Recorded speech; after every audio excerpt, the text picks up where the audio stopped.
आप जो मोबाइल चला रहे हैं, जो कपड़े आप पहन रहे हैं, जो खिलौने आपके घर में हैं, उनमें से ज्यादातर पर लिखा होता है मेड इन चाइना। लेकिन अब सवाल यह है, क्या आने वाले समय में दुनिया मेड इन इंडिया देखेगी? यही है भारत और चीन के बीच मैन्युफैक्चरिंग की असली रेस। अब समझते हैं चीन दुनिया की फैक्ट्री कैसे बन गया। चीन अचानक फैक्ट्री नहीं बना, इसके पीछे 40 साल की रणनीति है। चीन ने सस्ती जमीन दी, सस्ती बिजली दी, सस्ता श्रम दिया, कंपनियों को पूरा सरकारी समर्थन दिया। सबसे बड़ी बात है, चीन ने कहा कंपनी चलाओ, मुनाफा कमाओ, राजनीति हम संभाल लेंगे।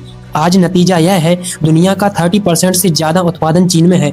इलेक्ट्रॉनिक्स से लेकर दवाइयां तक, खिलौनों से लेकर मिसाइल तक, चीन बना ग्लोबल मैन्युफैक्चरिंग हब। अब दुनिया चीन से डर क्यों रही है? कोविड ने दुनिया की आंखें खोल दी। एक देश पर ज्यादा निर्भरता का मतलब है सप्लाई चेन रुक सकती है, कीमतें आसमान छू सकती हैं, राष्ट्रीय सुरक्षा खतरे में पड़ सकती है। इसके अलावा चीन का आक्रामक रवैया, टेक्नोलॉजी पर नियंत्रण और राजनीतिक दबाव। दुनिया ने फैसला किया, अब सब कुछ चीन पर छोड़ना खतरनाक है। यहीं से शुरू हुआ चाइना प्लस वन स्ट्रेटजी। अब यहीं पर एंट्री होती है इंडिया की। इस रेस में भारत महत्वपूर्ण क्यों है?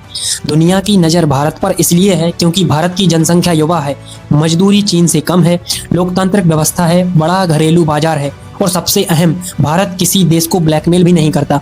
इसलिए एप्पल भारत में आईफोन बना रहा है, सैमसंग ने भारत में दुनिया की सबसे बड़ी फैक्ट्री बनाई, कई ग्लोबल कंपनियां भारत की ओर बढ़ रही हैं। लेकिन भारत की कमजोरी क्या है? सच यही है, भारत के सामने चुनौतियां भी उतनी ही बड़ी हैं। जमीन अधिग्रहण में देरी होती है, लॉजिस्टिक्स महंगे हैं, स्किल्ड लेबर की कमी है, नीतियों में अस्थिरता है। यहीं पर भारत चीन से पीछे रह जाता है। लेकिन फर्क यह है, अब इन समस्याओं को भारत स्वीकार कर रहा है और सुधार भी कर रहा है। भारत ने स्पष्ट नीति अपनाई है, made in India PLI scheme, मतलब प्रोडक्शन लिंक्ड इंसेंटिव और इंफ्रास्ट्रक्चर पर भारी निवेश, डिजिटल सिस्टम में लाल फीताशाही कम करना। सरल शब्दों में कहें, भारत कह रहा है आओ, बनाओ और मुनाफा कमाओ। अब सवाल है, क्या भारत चीन को पूरी तरह से पीछे छोड़ पाएगा?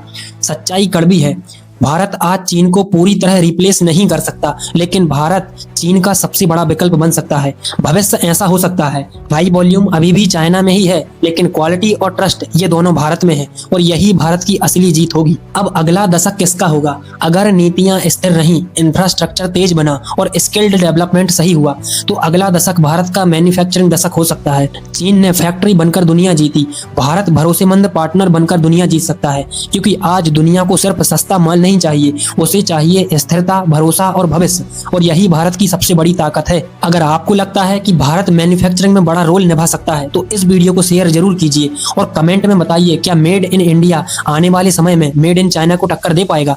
मैं मिलता हूं आपको अगले वीडियो में। धन्यवाद।